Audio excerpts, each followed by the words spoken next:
کر لینا یار، ایس پی مسکرایا۔ اتنی بے صبری اچھی نہیں، ویسے بھی آپ کے ہوش میں آنے کی خبر اس تک پہنچ چکی ہوگی۔ وہ ہر آدھے گھنٹے کے بعد ڈاکٹر صاحب سے آپ کی خیریت دریافت کرتی رہتی ہے۔ وہ تو شاید آپ کو ہوش آنے پر اپنے سرہانے ملتی، مگر میں نے منع کر دیا تھا کہ آپ کو موت کی حقیقت کا روپ دینے کے لیے اس کا گھر میں رہنا ضروری ہے، کیونکہ تعزیت کے آنے والوں کا کافی رش تھا۔ چلو اسے یہ تو پتا چل گیا ہوگا کہ کس کو میرے مرنے سے خوشی ہوئی اور کس کو دکھ پہنچا۔ دلشاد نے مسکراتے ہوئے کہا۔ جواباً ایس پی بھی مسکرا دیا۔ سر وہ فنگر پرنٹس کے بارے میں پتا چلا تھا، ابھی تھوڑی دیر پہلے ہی رپورٹ موصول ہوئی ہے۔ کس کے ہیں سر؟ دلشاد نے بے صبری سے پوچھا۔ سپاہی مکرم کے۔ سپاہی مکرم؟ اسے گرفتار کر لیا ہے سر، حوالدار خورشید اس کی تلاش میں ہے، وہ اسی دن سے غائب ہے۔ بہرحال کب تک چھپے گا، اسی سے ہی ساری بات معلوم ہوگی سر۔ تجھے حملہ آوروں کا کوئی اندازہ نہیں ہوا کہ کون ہو سکتے ہیں؟ نہیں سر، ایک تو رات کا ٹائم تھا، دوسرے گولی لگنے کے بعد مجھے ہوش نہیں رہا۔ آرام کرو، باتیں تو کافی ہیں لیکن ڈاکٹر نے کہا ہے کہ آپ کو زیادہ سے زیادہ آرام کی ضرورت ہے۔ ایس پی کھڑا ہو گیا اور چند دن گھر والوں سے ملاقات کرنے کی کوشش نہ کرنا، کیونکہ ہو سکتا ہے کسی دشمن نے ان پر نظر رکھی ہو، وہ اس کا تعاقب کرتے ہوئے یہاں تک پہنچ سکتے ہیں۔ میں خود اس بارے میں بڑی احتیاط سے کام لے رہا ہوں۔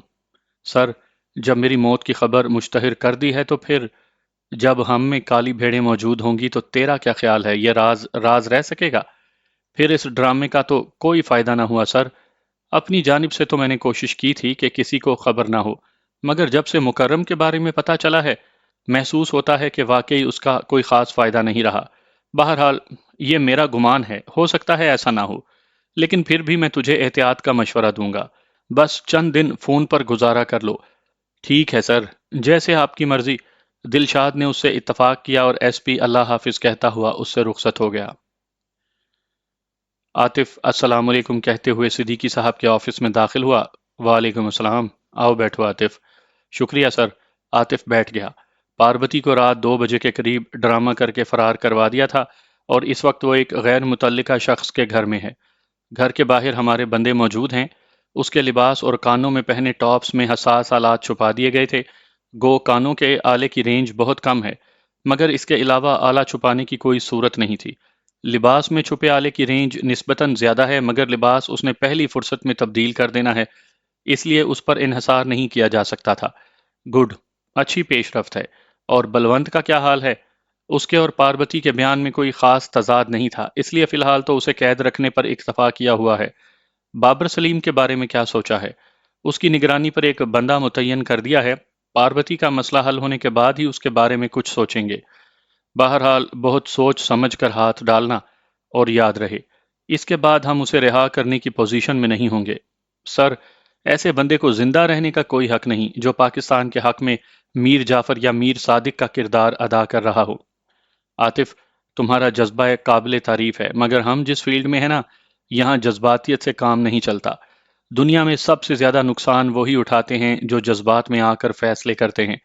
مثلاً یہی دیکھ لو کہ پاربتی ملک دشمن ہے، لیکن اپنے مفاد کی خاطر اسے ہم نے خود فرار کروایا ہے۔ اس لیے جیسے تم نے پاربتی کو اپنے مفاد میں استعمال کرنے کا سوچا ہے، اسی طرح بابر سلیم کے بارے میں بھی سوچو۔ میں سمجھا نہیں سر۔ حالانکہ میری بات بہت واضح ہے کہ کسی بھی ملک دشمن شخص کو ہم اس وقت ہلاک کریں جب اس سے کوئی بھی فائدہ نہ اٹھایا جا سکتا ہو۔ بابر سلیم سے ہم کیا فائدہ اٹھا سکتے ہیں سر؟ عاطف کے لہجے میں حیرانگی تھی۔ یہ تو جب وہ ہماری قید میں آئے گا تب سوچیں گے۔ فی الحال تو تمہارے ذہن کو اس سمت متوجہ کرنا چاہتا ہوں کہ تم اسے اپنے مفاد کے لیے استعمال کرنے کے بارے میں سوچتے رہو۔ ٹھیک ہے سر، میں کوشش کروں گا کہ آپ کی توقعات پر پورا اتروں۔ عاطف کرسی سے اٹھتا ہوا بولا، اس کا ارادہ پاربتی کی خیر خبر لینے کا تھا۔ مجھے بھی تم سے یہی امید ہے۔ صدیقی صاحب نے سر کے اشارے سے اسے جانے کی اجازت دی اور عاطف اسے الوداعی سلام کہتے ہوئے آفس سے نکل آیا۔ پاشا نے کراچی کی مضافاتی بستی میں ایک چھوٹا سا مکان کرائے پر لے لیا تھا۔ چندر پال تو اس بات پر مصر تھا کہ انہیں حالات سازگار ہونے تک پاکستان چھوڑ دینا چاہیے، یا کم سے کم ان دنوں کراچی کو خیر بات کہہ کر کسی دوسرے شہر جا بسنا چاہیے، مگر مرزا اتنی جلدی ہار ماننے کے لیے تیار نہیں تھا۔ اسے امید تھی کہ جتنا نقصان ہونا تھا وہ ہو چکا، اب مزید نقصان کی امید نہیں تھی کہ ایجنسی کے پاس لے دے کے بلونت اور پاربتی سے حاصل کی ہوئی معلومات تھیں جس سے وہ فائدہ اٹھا چکے تھے۔ اور مرزا بھی ایسے تمام ٹھکانوں کو خیر بات کہہ چکا تھا جو پاربتی اور بلونت کے علم میں تھے۔ اس کے ساتھ ہی اس نے حلیہ بھی تبدیل کر لیا تھا۔ گو اسے پاربتی اور بلونت پر مکمل اعتماد تھا کہ وہ حتی الوسع اپنے راز چھپانے کی کوشش کریں گے، مگر اس کے ساتھ وہ آئی ایس آئی کے تفتیشی طریقے سے بھی آگاہ تھا کہ وہ ایسے لوگ تھے جو پتھروں کو بھی بولنے پر مجبور کرنے کی صلاحیت رکھتے تھے۔ سر، آج آپ وکرم سے ملنے جائیں گے؟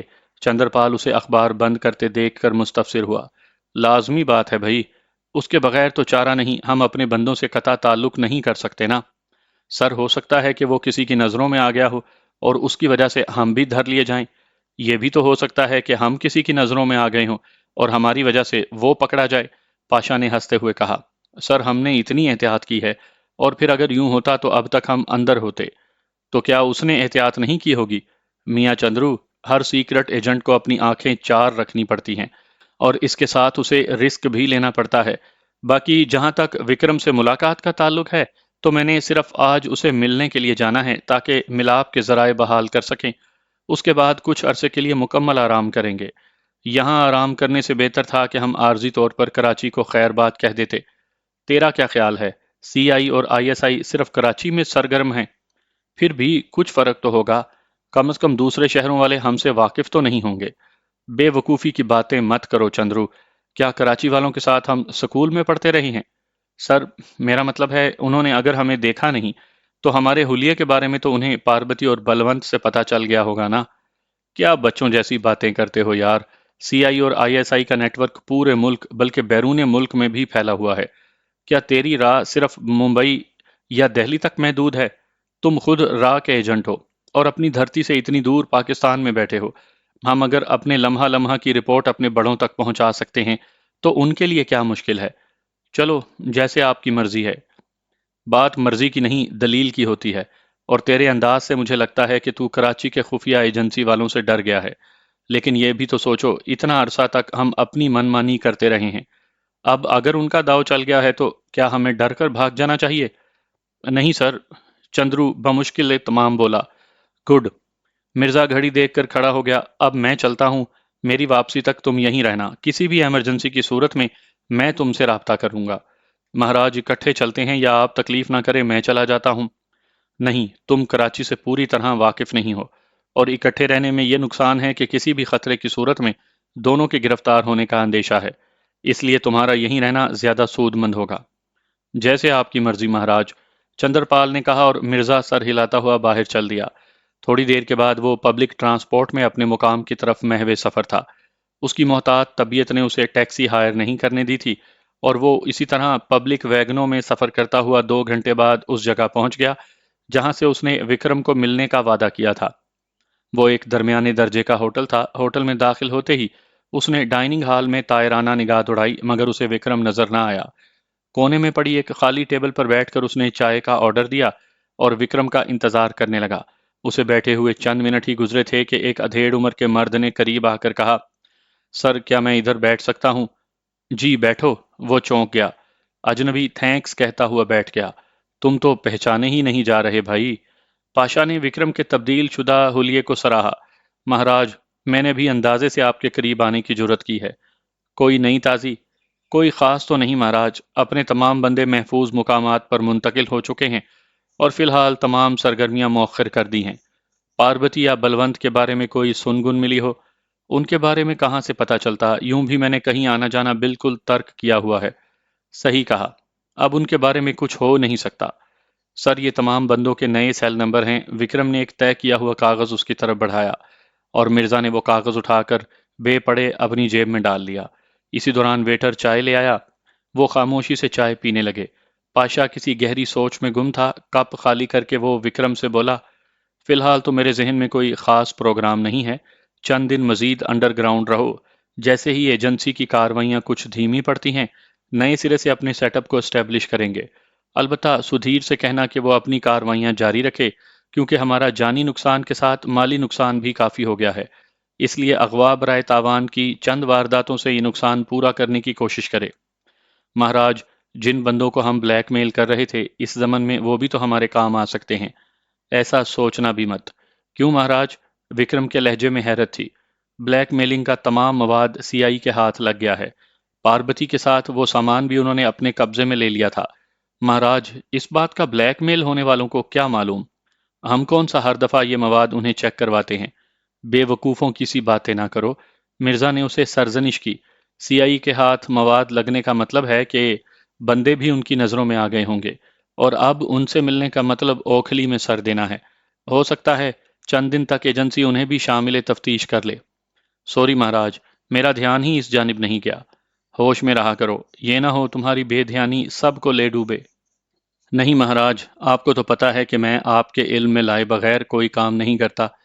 میں کسی کام سے تمہیں نہیں روکتا، لیکن خیال رکھا کرو تمہاری چھوٹی سی غلطی کسی اور کے لیے بعد میں نقصان کا باعث بنے گی۔ پہلے تجھے پھنسائے گی۔ پاربتی اور بلونت کی مثالیں تمہارے سامنے ہیں۔ آئندہ خیال رکھوں گا مہاراج۔ ٹھیک ہے، اب تم جا سکتے ہو، اور اگر سدھیر کو مدد کی ضرورت ہو تو اس کا ہاتھ بٹانا۔ ویسے تو وہ اپنے کام میں ماہر ہے، لیکن پھر بھی حالات کی وجہ سے شاید وہ تھوڑا خوفزدہ ہو، تو اسے حوصلہ دے دینا، اور فون پر حتی الوسع گفتگو سے پرہیز کرنا۔ جب تک کوئی خاص بات نہ ہو مجھ سے بات کرنے کی ضرورت نہیں۔ اور وکرم ٹھیک مہاراج کہتا ہوا رخصت ہوا۔ اس کے جانے کے تھوڑی دیر بعد وہ بھی اٹھ کر ہوٹل سے باہر آ گیا۔ چائے کی پیمنٹ یوں بھی وکرم نے کر دی تھی۔ آئیں تھانے دار صاحب، شیر خان نے مکرم کا پرتپاک طریقے سے استقبال کیا۔ شرمندہ تو نہ کریں شیر خان بھائی، میں کب سے تھانے دار ہو گیا؟ یار ہمارے لیے تو تم تھانے دار ہونا، کیونکہ جس کام کی جرت تھانے دار کو نہیں ہوتی وہ آپ بے خوفی سے کر گزرتے ہیں۔ اس لحاظ سے تو آپ تھانے دار سے بہتر ہوئے۔ بس ذرہ نوازی ہے سیٹھ صاحب کی اور آپ کی، ورنہ میں کس قابل ہوں؟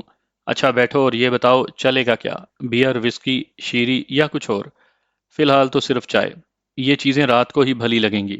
ہاں ہاں، شیر خان نے فرمائشی کہا لگایا۔ رات تو بڑی دور ہے شیر خان بھائی، آپ کو تو پتا ہے کہ یہ چیزیں ہمیں کبھی کبھی ہی دستیاب ہوتی ہیں۔ یہ نہ ہو رات تک ہوش ہی نہ آئے۔ کچھ نہیں ہوتا یار، ایک دو پیگ سے کیا فرق پڑتا ہے؟ فرق تو کوئی نہیں پڑتا، مگر پھر بھی اس ٹائم بہتر نہیں۔ چلو جیسے تمہاری مرضی، شیر خان نے خوش دلی سے کہتے ہوئے ملازم کو آواز دی۔ شیکے، چائے اور کچھ کھانے کو لے آ۔ شیر خان بھائی آپ بتائیں اب کون سی خوشخبری ہے؟ ایک تو وہی کمرشل والی کی بات ہے جو میں آپ کو پہلے بتا چکا ہوں، اور میرے کہنے پر یہ پروگرام صرف آپ کے لیے ہی ترتیب دیا گیا ہے، اور ایک دو گھنٹے کی ڈانس پارٹی کے بعد وہ تمام رات کے لیے آپ کی ہوگی۔ بلکہ سیٹھ صاحب تو کہہ رہے تھے کہ اگر مکرم کا جی ایک رات میں نہ بھرے تو مزید ایک رات کے لیے اسے روک دیا جائے۔ دوسرا، سیٹھ صاحب نے تمہیں 5 لاکھ روپے دینے کا حکم بھی دیا ہے۔ سچ شیر خان بھائی؟ مکرم نے ندیدوں کی طرح ہونٹوں پر زبان پھیری۔ 100% سچ، شیر خان کا لہجہ اعتماد سے پر تھا۔ اس کے لیے مجھے کیا کرنا پڑے گا؟ کچھ نہیں، یہ تمہارا انعام ہے۔ بہت بہت مہربانی شیر خان بھائی۔ نہیں یار، یہ تیرا حق تھا۔ اب یہ بتاؤ کہ تھانے میں کسی سے بات ہوئی ہے؟ نہیں، میں نے تو موبائل سے وہ کنیکشن ہی نکالا ہوا ہے جس کا نمبر ان کے پاس ہے۔ تو پھر تجھے پتا کیسے چلے گا کہ تھانے میں کیا ہو رہا ہے؟ اس میں پتا چلنے کی بات کیا ہے؟ یہ تو 2 اور 2 4 کا معاملہ ہے۔ گلاسوں پر میری انگلیوں کے نشانات سب تھے، اور مجھے یقین ہے کہ ابھی تک انہیں پتا چل گیا ہوگا کہ مجرم کون ہے۔ پھر بھی یار کسی سے تو رابطہ کر کے پتا کر لیتے۔ ابھی کر لیتے ہیں، یہ کون سی بڑی بات ہے؟ مکرم جیب سے سیل فون نکالتے ہوئے بولا۔ کنیکشن بدلی کر کے اس نے ایک نمبر ڈائل کیا۔ شرافت، کیا حال ہے؟ رابطہ ہوتے ہی وہ مستفسر ہوا۔ حال ٹھیک نہیں ہے بھائی، تم کہاں غائب ہو؟ سارا پولیس اسٹیشن تیری تلاش میں سرگرداں ہے۔ خیر تو ہے؟ خیر کہاں، ان گلاسوں پر تیرے فنگر پرنٹ ملے ہیں، اور ایس پی صاحب نے حکم جاری کر دیا ہے کہ تم جہاں کہیں بھی ملو تجھے گرفتار کر لیا جائے۔ اس لیے جتنی جلدی ہو سکے واپس آ کر صفائی پیش کر دو۔ شرافت، یہ کام میں نے نہیں کیا ہے یار۔ میرے ماننے نہ ماننے سے کیا ہوتا ہے بھائی؟ یہ بات کسی سینئر سے کہو۔ چلو ٹھیک ہے، سوچتے ہیں اس بارے میں۔ خدا حافظ کہتے ہوئے اس نے فون آف کر دیا۔ اب لگے ہاتھوں اپنے تھانے دار کے سینئر کو بھی فون کر دو، اور اسے کہو کہ آپ اپنی اس غلطی پر بہت پریشان ہیں۔ کیا مطلب؟ خود سے اقرار جرم کر لوں؟ اس کے لہجے میں حیرت تھی۔ بے وقوف، یہ عدالتی بیان نہیں ہے، یہ تو صرف انہیں دھوکہ دینے کے لیے ہے، تاکہ وہ سمجھیں کہ تو اپنے کیے پر پشیمان ہے اور تیری تلاش کی سرگرمی تھوڑی مدھم پڑ جائے۔ اس کا کیا فائدہ؟ بھائی اس طرح اپنے سیٹھ صاحب کو تھوڑی مہلت مل جائے گی، اور وہ تیرے ایس پی کو خرید لے گا۔ اگر وہ نہ مانا تو کسی سینئر سے بات کرے گا۔ مکرم سب انسپیکٹر مجید کا نمبر ڈائل کرنے لگا۔ رابطہ ہوتے ہی وہ ندامت سے بولا، سر میں مکرم بات کر رہا ہوں۔ مکرم تم کہاں ہو؟ بغیر کسی تاخیر کے تھانے پہنچو۔ سر میں کس منہ سے تھانے آؤں؟ میرا قصور ایسا نہیں ہے کہ معاف کیا جا سکے۔ تیرا کوئی قصور ہے یا نہیں، اس بارے میں روبرو بات ہوگی۔ فی الحال تم تھانے تو پہنچو۔ سر میں بہت شرمندہ ہوں اور آپ کا سامنا نہیں کر سکتا۔ بے وقوف، اس طرح بھاگ جانے سے تم اپنے جرم کو مزید سنگین کر لو گے۔ تیرے خلاف کسی نے مقدمہ درج نہیں کروایا۔ ایس پی صاحب سے مل کر اسے ساری بات بتلا دو، انہیں تو اصل مجرم کی تلاش ہے۔ تیرا اس نے اچار ڈالنا ہے، تھوڑی سی سرزنش کر کے چھوڑ دے گا، زیادہ سے زیادہ چند ماہ کے لیے معطل ہی کرے گا نا۔ تیرے جرم کے لحاظ سے یہ کوئی اتنی بڑی سزا نہیں۔ سر مجھے سوچنے کے لیے 1-2 دن کی مہلت دے دو، اس کے بعد میں خود حاضر ہو جاؤں گا۔ اہم کانہ باتیں مت کرو مکرم، اس میں سوچنے کی کیا بات ہے؟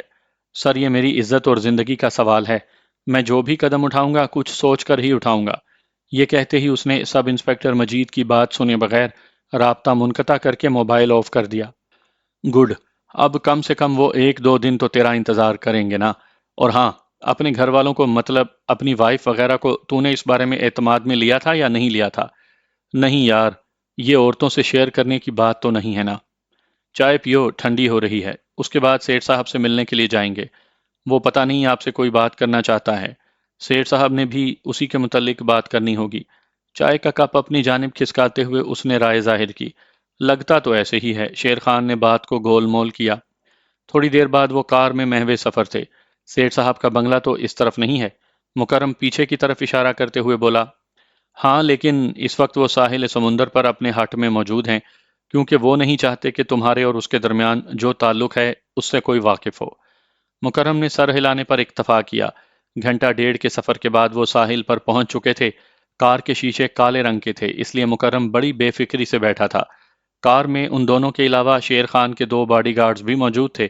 شیر خان گاڑی کو ساحل کے بارونق حصے میں روکنے کے بجائے ویران حصے کی جانب لے گیا۔ ایک جگہ کار روک کر وہ بولا، چلو نیچے اترو۔ مگر یہاں تو کوئی ہٹ نہیں ہے۔ اس کے لہجے میں حیرانی تھی۔ ہٹ بھی نظر آ جائے گا میری جان، نیچے تو اترو۔ شیر خان خود نیچے اتر گیا، باقی تمام بھی نیچے آ گئے۔ مکرم، مجھے بہت افسوس سے یہ کہنا پڑ رہا ہے کہ تمہاری سانسیں پوری ہو چکی ہیں۔ گو تجھے قتل کرنے کو جی نہیں چاہ رہا، مگر کیا کریں کہ تمہاری زندگی ہماری موت ہے۔ اس لیے دوست، ہمیں معاف کر دینا۔ البتہ کوئی آخری خواہش ہو تو بتلا سکتے ہو۔ یہ کیا مذاق ہے؟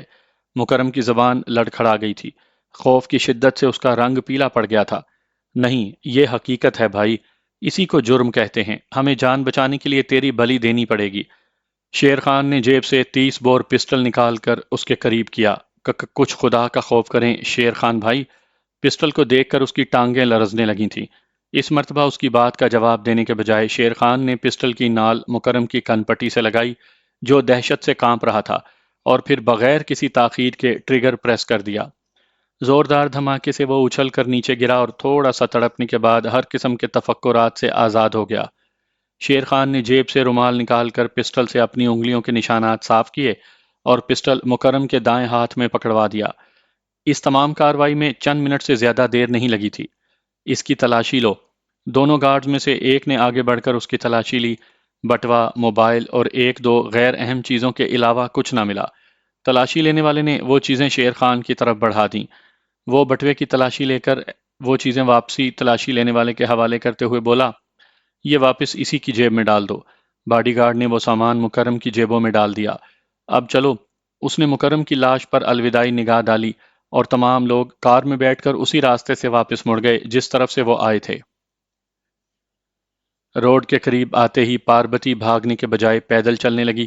پہلے تو اس کا ارادہ اسی طرح پیدل چلتے ہوئے اس علاقے سے دور نکل جانے کا تھا، مگر پھر روڈ پر رواں ٹریفک دیکھتے ہوئے اس کی نیت بدل گئی اور روڈ پر چڑھتے ہی اس نے لفٹ کے لیے ہاتھ کھڑا کر دیا۔ گو رات کا وقت تھا، مگر پھر بھی الیکٹرک پول نے ماحول کو اتنا روشن کیا ہوا تھا کہ کار ڈرائیور اس کی جنس پہچان لیتے۔ کار کی ہیڈ لائٹس بھی اس میں مددگار ثابت ہوئیں اور پہلی کار ہی اس کے قریب آ کر رک گئی۔ وہ ڈرائیور سے پوچھے بغیر بڑے اعتماد سے فرنٹ سیٹ کا دروازہ کھول کر اس کے ساتھ بیٹھ گئی۔ اسے علم تھا کہ اس کی صورت دیکھنے کے بعد ڈرائیور میں اتنی ہمت نہیں ہونی تھی کہ اسے لفٹ دینے سے انکار کرتا۔ آپ کو تھوڑی دور تک زحمت دوں گی، وہ اپنی جانب متوجہ ڈرائیور کی آنکھوں میں جھانکتے ہوئے لگاوٹ بھرے لہجے میں بولی۔ اگر محسوس نہ کریں تو مجھے دوسرے چوک پر اتار دینا۔ کیوں نہیں، کیوں نہیں، وہ تھوک نگلتا ہوا بولا۔ پاربتی کو دیکھ کر اس کے چہرے پر جو آثار ظاہر ہوئے تھے وہ اس مفلس جیسے تھے جس نے قیمتی خزانہ دیکھ لیا ہو۔ پاربتی کے لبوں پر مسکراہٹ کھل گئی۔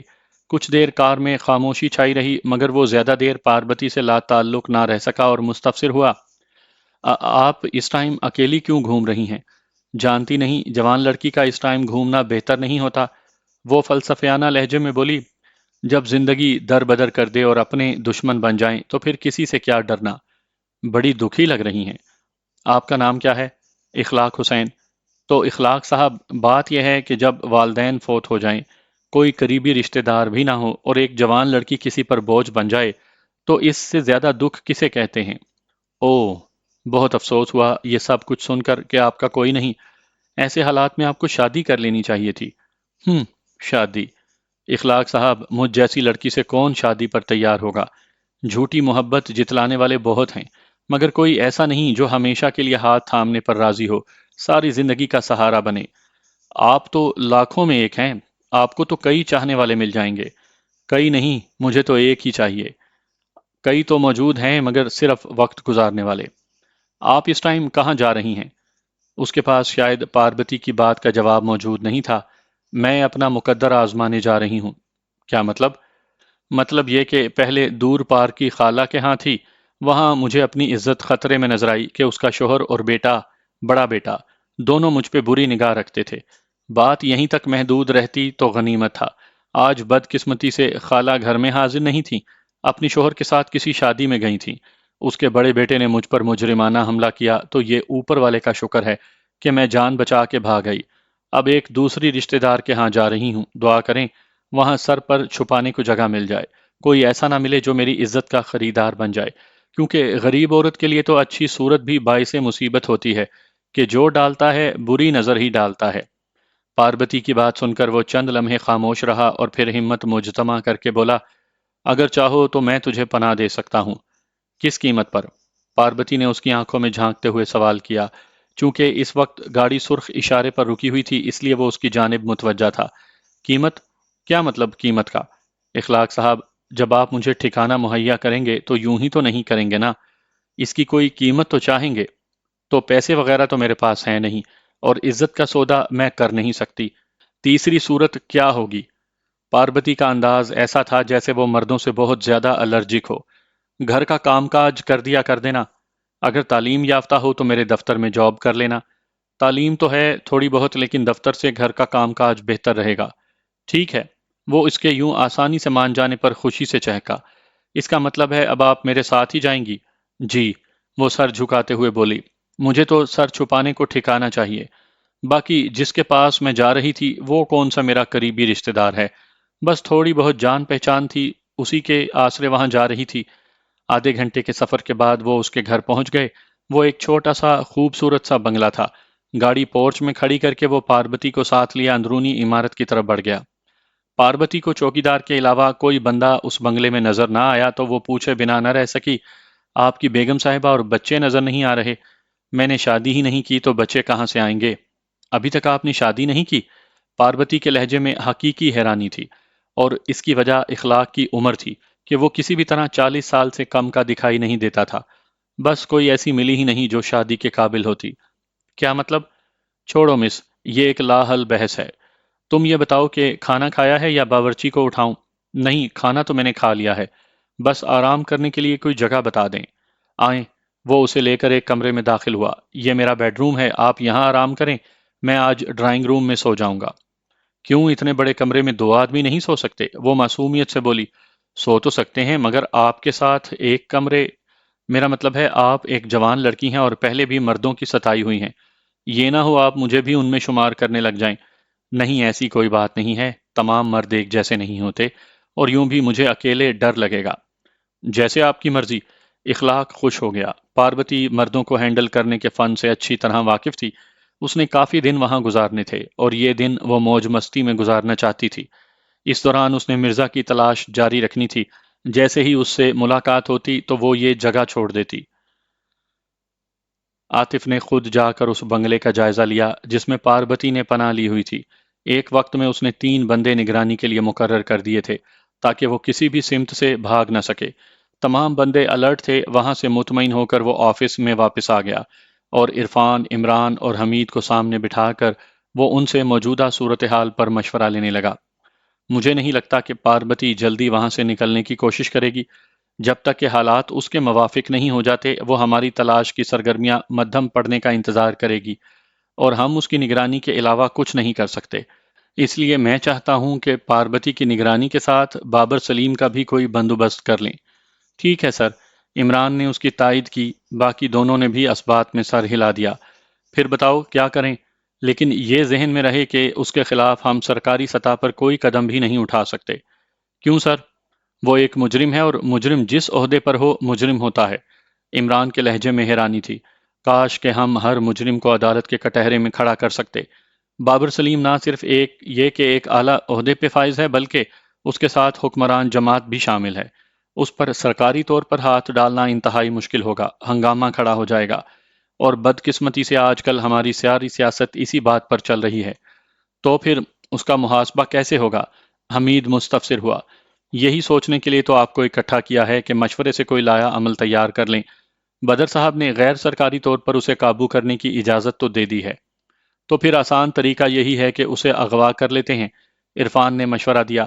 بے وقوف، یہی تو میں پوچھ رہا ہوں کہ کیسے اغوا کریں کہ ہمارے اوپر کوئی شک نہ کرے اور یہ واردات کسی دوسرے کے کھاتے میں چلی جائے۔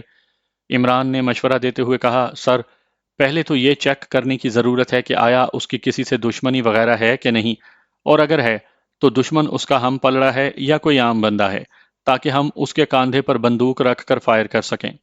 گڈ، اچھی تجویز ہے، لیکن بالفرض اس کا کوئی دشمن نہ ہوا تو پھر؟ حمید جھٹ بولا، پھر اغوا برائے تاوان؟ یہ بھی صحیح ہے، مگر اس کے ساتھ یہ بھی ذہن میں رہے کہ ایک مرتبہ اسے گرفتار کرنے کے بعد ہم اسے آزاد نہیں کر سکیں گے، اور اگر ہمارے تاوان کے مطالبے پر اس کے ورثاء منہ مانگی قیمت ادا کرنے پر راضی ہو گئے تو پھر تو اسے ہلاک کرنے کا کوئی بہانہ نہیں رہے گا۔ عمران بولا، سر، ہم اتنی رقم کا مطالبہ کریں گے کہ وہ ادائیگی نہ کر سکیں۔ صحیح ہو گیا، اس سے بہتر مشورہ کسی نے نہیں دیا، تو اسی پر عمل کریں گے۔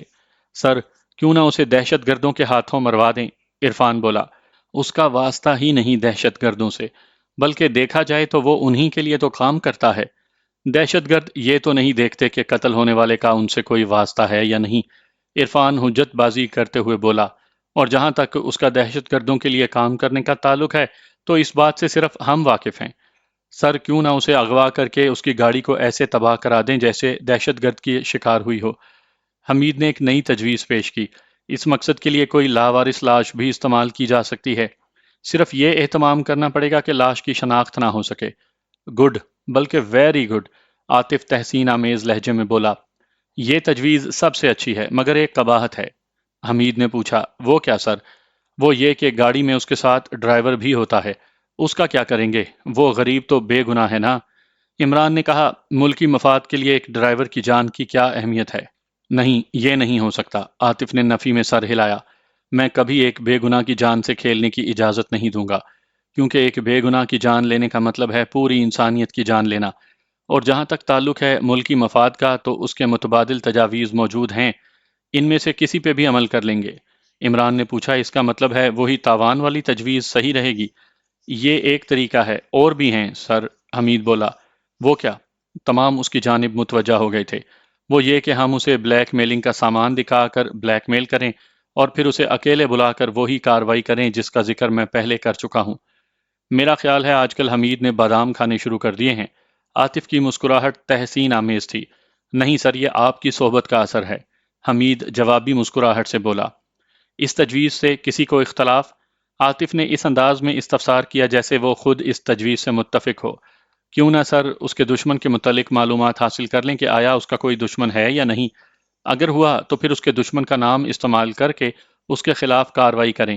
اس کے برعکس ہونے کی صورت میں حمید کی تجویز پر عمل کر لیں گے۔ عمران اپنی پہلی تجویز کو دہرانے لگا، نہیں، وہ لمبی کہانی ہے، یہی حمید والی تجویز بہتر رہے گی۔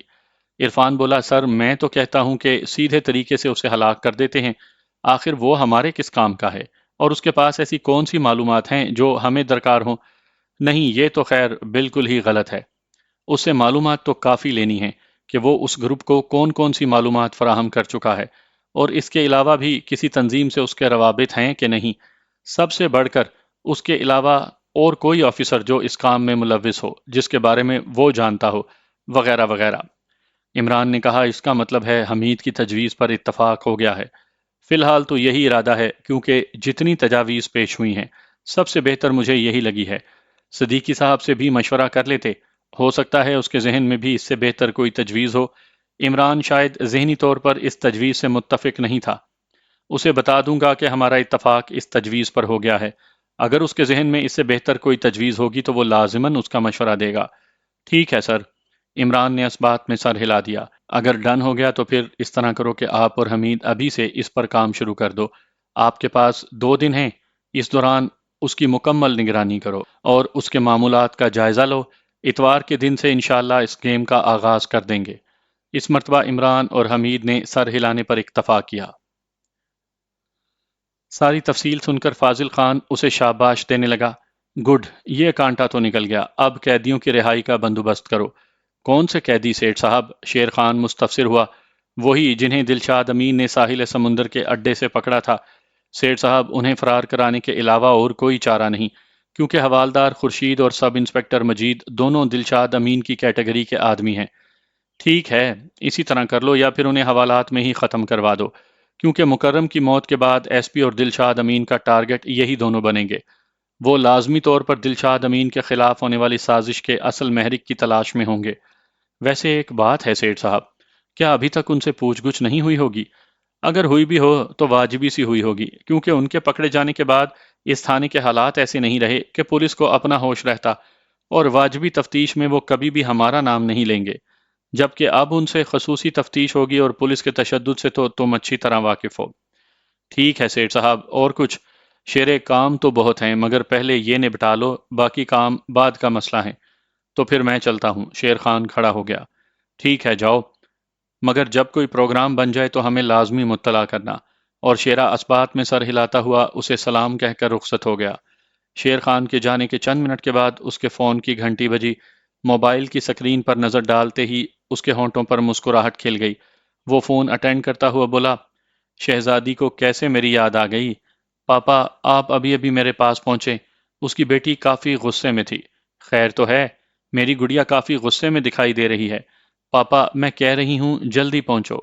اچھا بیبی، بس 5 منٹ میں آیا۔ وہ فون بند کر کے کمرے سے باہر آ گیا۔ اس نے بیوی اور بیٹی کو اپنے دھندوں سے الگ تھلگ رکھنے کے لیے علیحدہ بنگلے میں رکھا ہوا تھا، البتہ ان کی حفاظت کے خیال سے وہاں ہر وقت محافظ موجود رہتے تھے۔ آدھے گھنٹے کے سفر کے بعد اس کی گاڑی گھر پہنچ گئی تھی۔ اس کی بیٹی ہنا فاضل علی خان کے انتظار میں ڈرائنگ روم کے اندر ٹہل رہی تھی۔ اسے دیکھتے ہی وہ منہ پھلا کر صوفے پر بیٹھ گئی۔ وہ اس کے قریب بیٹھ گیا۔ ارے اتنا غصہ کہ پاپا کو سلام بھی نہیں کیا؟ پاپا میں آپ سے سخت خفا ہوں۔ کیوں بھائی؟ بغیر کسی وجہ کے؟ آخر قصور تو بتاؤ نا۔ وہ اپنی لاڈلی کے ناک پیار سے پکڑتا ہوا بولا، پاپا آپ کو کہا تھا نا کہ ان باڈی گارڈز کی کوئی ضرورت نہیں۔ کیا کر دیا گارڈز نے؟ ہم ان کی کھال کھینچ کر اس میں بھوس بھر دیں گے۔ کیا فائدہ پاپا، میری جو بے عزتی ہونی تھی وہ ہو چکی۔ آخر کچھ پتا تو چلے۔ پاپا آج ایک نئے آنے والے اسٹوڈنٹ نے مجھ سے لائبریری کا پتہ پوچھا تو سچل اور سانول نے اس غریب کی بے عزتی کی اور تھپڑ بھی مارے، حالانکہ وہ غریب مجھے جانتا ہی نہیں تھا۔ فاضل کا کہا بلند ہوا۔ بیبی یہ تو ہمارا آرڈر ہے کہ جو شخص بھی ہماری گڑیا کے قریب آنے کی کوشش کرے اس کی پٹائی کی جائے۔ آخر حکمران اور رعایا میں کچھ تو فرق ہونا چاہیے نا۔ اگر ہم یہ سب نہ کریں تو ہمیں تو سب آنکھیں دکھانے لگ جائیں گے، بلکہ یہ بھی ہو سکتا ہے کہ کل کو کوئی بھیک منگا ہی ہماری شہزادی کا رشتہ لے کر آ جائے۔ پاپا یہ تو ٹھیک نہیں نا۔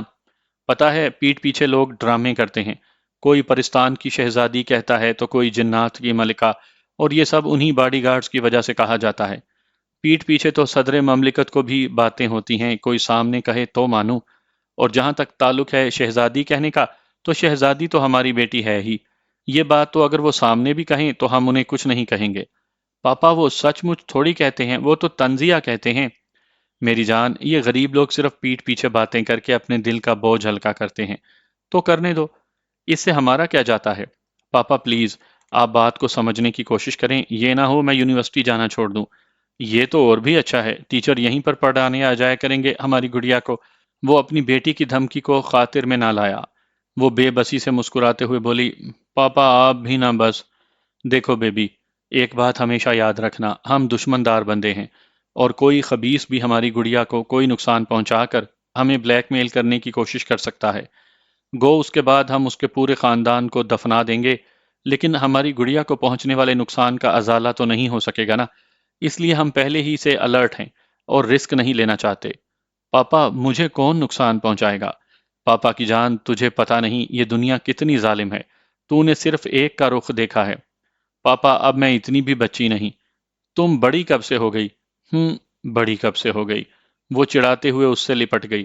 آپ گھر آئیں تو آپ کو پتا چلے کہ میں کتنی بڑی ہو گئی ہوں۔ چھوڑو ان گلے شکووں کو، چلو کیرم بورڈ کھیلتے ہیں، کافی دنوں سے تجھے شکست نہیں دی۔ عام حالات میں اتنا ظالم ہونے کے باوجود وہ اپنی بیٹی کے لیے ایک شفیق اور محبت کرنے والا باپ تھا۔ اس کی بیٹی اس کے اصل کردار سے ناواقف تھی۔ بیوی کو تھوڑا بہت اندازہ تھا، مگر اس نے کبھی اس کے معاملات میں دلچسپی لینے کی کوشش نہیں کی تھی، کیونکہ اسے ذاتی طور پر فاضل نے کبھی بھی شکایت کا موقع نہیں دیا تھا، بلکہ اس کے نزدیک وہ ایک آئیڈیل شوہر تھا جو اس کے تمام خواہشات کو پورا کرنے کے ساتھ ساتھ اس کے جذبات کا بھی احترام کرتا تھا۔ ہنا ان کی اکیلی اولاد تھی اور وہ اولاد نرینہ سے محروم تھے، مگر استطاعت رکھنے کے باوجود اس نے دوسری شادی کرنے کی کوشش نہیں کی تھی۔ تھوڑی دیر بعد ڈرائنگ روم دونوں باپ بیٹی کے کہہ کہوں سے گونج رہا تھا۔ ہنا کو اپنی شکایت بھول چکی تھی، ویسے بھی وہ جانتی تھی کہ اس کا والد اس کی باڈی گارڈز کی اس کو ساتھ یونیورسٹی نہ بھیجنے والی شکایت پر کبھی بھی کان دھرنے والا نہیں تھا۔